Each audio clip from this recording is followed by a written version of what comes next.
A woman went missing years ago during a very complicated dispute involving affairs, paternity tests, missing children, missing adults, and possibly even murder.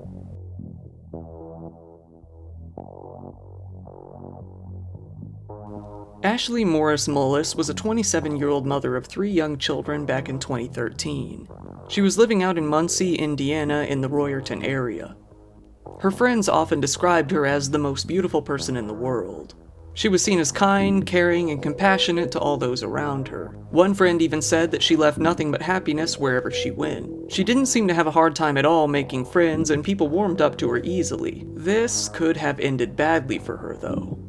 Sadly, Ashley came to be estranged from her husband after a falling out. In 2012, they had legally separated. Left to get everything done on her own, Ashley had the misfortune of the transmission in her car going out. She decided to take it to a mechanic at a shop called North American Discount Muffler and Brake. This particular shop was owned by a man named Daniel York Sr. Ashley and Daniel quickly developed a friendly relationship, getting along very easily. Despite Daniel being twice her age and already married, the two ended up getting closer and closer. Within just a few short months, Daniel was already giving Ashley a new car and a rental property to live in. Shortly after that, things got even more out of hand when Ashley got pregnant, confident that the baby was none other than Daniel's. Once the time came for the baby to be born, Don Morris, Ashley's father, along with his wife, came out to the hospital to see their new grandchild. His new granddaughter, who we'll call Jane, was finally born. But to his surprise, Daniel didn't allow him or his wife to come in and see her. If they hadn't already developed a bad taste for Daniel due to his pre-existing marriage, they very likely did at this point. While Ashley's own husband was well aware of the affair she was having with Daniel, Daniel's wife Sheila had no knowledge of what Daniel was doing behind her back. Ashley went back to living in her rental home, which was jointly owned by Daniel and Sheila. Sheila would even come to collect rent from Ashley, usually seeing her new daughter, Jane, in the process. Sheila would play with Jane and dote on her, completely unaware that she was her husband's affair child. To complicate things even further, Jane's paternity was never actually established. Daniel York was listed as her father on the birth certificate provided, but they never actually did get her tested. There was still a chance that she could have been the child of the estranged husband. It was September 19th, 2013. Just a few short months after Jane was born, Ashley decided to go and attend a family reunion with her. Little did anyone know, this candid photo of her would be the final photo anyone would ever take of her. Ashley left the reunion that evening, never to be seen again. Nobody could contact her no matter how hard they tried. Ashley's father, Don, went on to leave notes on her front door for days on end after he couldn't get a hold of her, hoping that one day she would read one of his notes and get back to him. Sadly, this would never come to be. Nobody has made contact with Ashley ever since. When none of the notes he left resulted in any contact with Ashley, Don decided to contact Daniel to see if he knew anything about where she might be. Daniel told him that he had given Ashley about $15,000 to move out to Virginia. It was, according to him, her decision to leave Indiana for good. Don didn't buy it. He knew that his daughter would never leave her children behind no matter how badly she wanted to get away. He also knew that she wasn't the type to just randomly cut all contact with her loved ones and leave them behind. At the very least, she would have let them know that she was okay and was starting over somewhere new. This was all completely out of the blue, out of character. At this point, Don went to file a missing persons report for his daughter. Ever since that day in 2013, he has never given up on searching for her. He has done all he can to keep the public aware about the case, to keep people searching for her.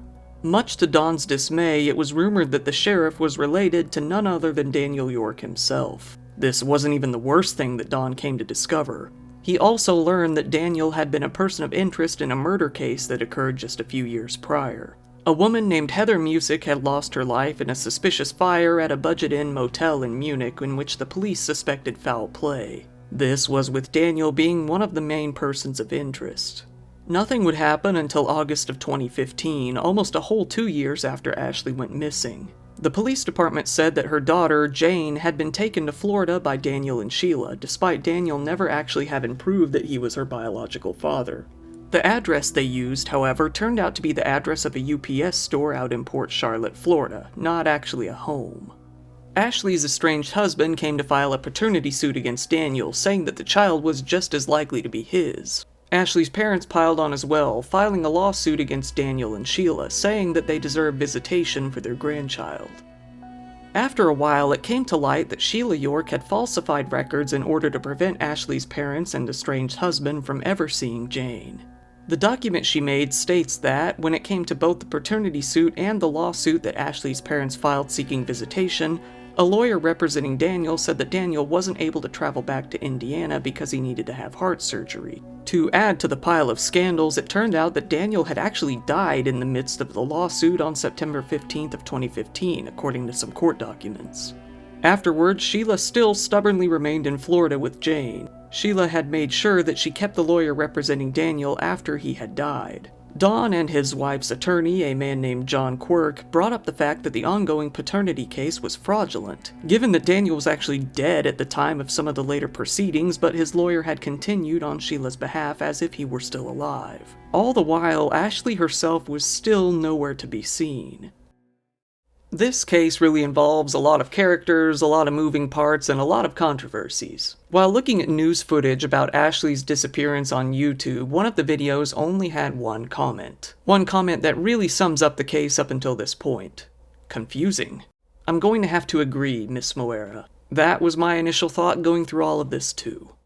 A woman who worked at the office for Daniel's lawyer ended up seeing on Facebook that Daniel had died. Confused, she confronted Sheila and her daughter about it, asking why they needed to proceed with this case when the potential father himself wasn't even alive anymore. However, according to a witness, it appears that Daniel's lawyer was fully aware of this fact himself and chose to proceed with the case anyway. This same witness said that Sheila's daughter admitted this whole legal battle was nothing more than a sneaky method they were abusing to keep Jane out of the hands of Ashley's parents for as long as they could. This is all just alleged, of course, but these statements absolutely add up with the chaos at hand. When pressed, Sheila's daughter dropped to her hands and knees, dramatically sobbing, saying that she had no idea her father was dead. When she was called out on her, well, bullshit, she simply stopped crying on a dime and admitted that, yeah, she knew all along. The daughter told the manager of the lawyer's office that she and her family had no intention of ever letting Jane go back to those people, referring to Ashley's family. They said that they were just trying to keep her safe. Don and his wife attempted to bring the fraudulent issues to the attention of the judge in their case, but he never had a chance to appear before the judge himself. Around this time, Sheila's lawyer told the judge that Jane had been legally adopted via a Florida court.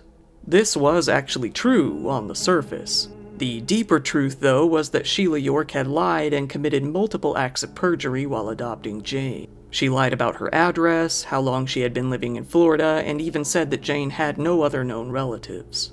Sheila also denied being involved in any legal disputes involving Jane. Sheila had quite evidently lied time and time again to push that adoption paperwork through. Regardless, it seemed that the adoption did become official in 2016. To add one more lie onto the pile, she even told authorities in Florida that she had already notified Ashley's parents about the adoption and that they were supportive. Although multiple lawyers became involved and multiple cases came and went, Ashley's family never came any closer to getting Jane back, and Ashley herself was nowhere to be found. For years, no more progress would be made. Then, in October of 2022, a document came to surface that said that Daniel had indeed taken a paternity test and it showed that he was the father. However, there isn't any actual evidence that this took place while Daniel was alive, and it seems to be a later forgery. The document even states that the sample was taken on the day that he died, which seems fairly unlikely. In November of 2020, a property owned by the Yorks ended up being searched by the police. Don had contacted them, telling him that they had found a suspicious barrel on the property, urging the police to come and investigate it, something that he announced on a Facebook Live video as well. That Facebook Live video spread far and wide, but came to spark rumors that human remains had been found on the site where Don had been searching. One of the commenters, someone who is a self-proclaimed gentleman who says he is a private investigator who isn't a private investigator, said that he found a human bone on the property, and that report was later forwarded to the police. They later found that the bone was, more likely, that of a squirrel. In the end, no remains were found during the search, but a few suspicious items were sent off to a police lab for investigation. A sheriff's investigator said that the barrel had no lid and only contained water and a few sticks. Either way, he was going to send it off to determine if any acid had been inside. However, in the end, the barrel and the items didn't end up showing any sort of link to Ashley's disappearance. Don and his family did everything they could to continue searching for any answers they might find. Don told news outlets, "You wake up thinking about them and you go to bed thinking about them, and it's something you can't get off your mind."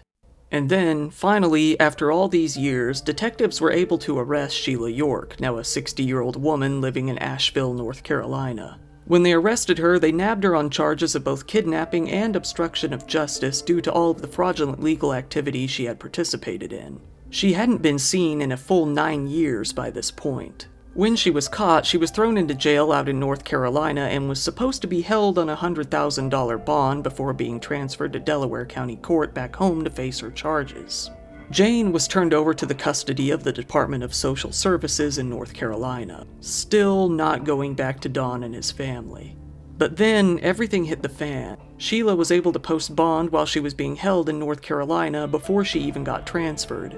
Despite still being wanted in Delaware County, she was able to post a $15,000 bail in North Carolina and get out. I'll say it again. Confusing. The problem here is that she wasn't even supposed to have a bail in North Carolina. The bail was supposed to only be able to be posted to the Delaware County clerk, and only after she had been transferred back to Indiana and was thrown into jail there. Police said, Judge Fike's order was crystal clear. Her bail was to be posted to the Delaware County clerk once the defendant had been booked into the Delaware County, Indiana jail. Sheila bailed at this point, and it seemed like she was going to go missing again. But at some point she was caught again and actually sent out to Delaware County, with court records showing that she was booked into the county jail but then posted a $10,000 bail once again. She was ordered to reside in Delaware County for the time being at least. She's all set to have her initial hearing sometime this year. Finally, Don and the rest of the family feel that they're getting a bit closer to having some answers and possibly even closure in relation to the case. The Delaware County Sheriff, Tony Skinner, said, "This is just another piece of the puzzle for us. We hope that some information we gain from this arrest will lead us to eventually finding Ashley." Don worries about what kind of impact this will have on Jane, who is now 9 years old, saying, "This is going to lead to a long road for what she's going to have to go through to respond to somebody that told her she was her biological mother and wasn't." Ashley would have turned 37 on March 1st. It's still completely unclear what happened to her. According to court documents, it is widely assumed that she has been murdered, but no evidence has ever been found, and nobody has ever been charged in connection. Remembering his daughter, Don said, "Amazing person. Giving, caring, fun to be around. You know, just an amazing kid." Don still posts flyers and stands on corners with signs, trying to find some information about his daughter. If you happen to know anything about this case, I'll include some contact information for the Delaware County Police on the screen right now. As of this recording, this is where the story ends. Once again, thank you for watching my video. If you found it interesting, please give it a like, it helps out with the algorithm, and subscribe if you want to see more content like this. I post every week. If you want, go ahead and follow me on social media. If anything would ever happen to this channel, this would be the only place you'd ever hear about it. Given recent issues, I'm kinda worried about that. If you want to support me even further, I have a Patreon account which I always keep down in the description below, where you can see videos early, ad-free, and uncensored. Speaking of which, shout out to the top patrons. We have George Lopez, Lee aka Crust, Emilia Morales, Minitina, Travis Billings, Lettuce, Jason Whitehurst, Lord Fool, Jim Dowell, Kimmy Leffel, Melina Lee Williams Haas, Motaz Hawk, Impalato, Stephen Jamie Kramer, Max Sword Guy, L, Rain Noir, Pao Yang, April Diamond, Starfade, Astral, Grack, Angie, Rick of Work in Progress USA, Sash Johnson, Marianne McCurdy, Buttery Frankus, with Franz, Jules Latona, Arctic Cat, Alan Damiani, Adrian Lawley, Marsh, Rinsenstein, Kim Peak, Lex Luthor, Lux Alpaca, Charity, Scoochie Main, Jackie, and Mark Barnett. You are all above the rest in terms of good. This has been your host, Kyle. Thank you, and good night.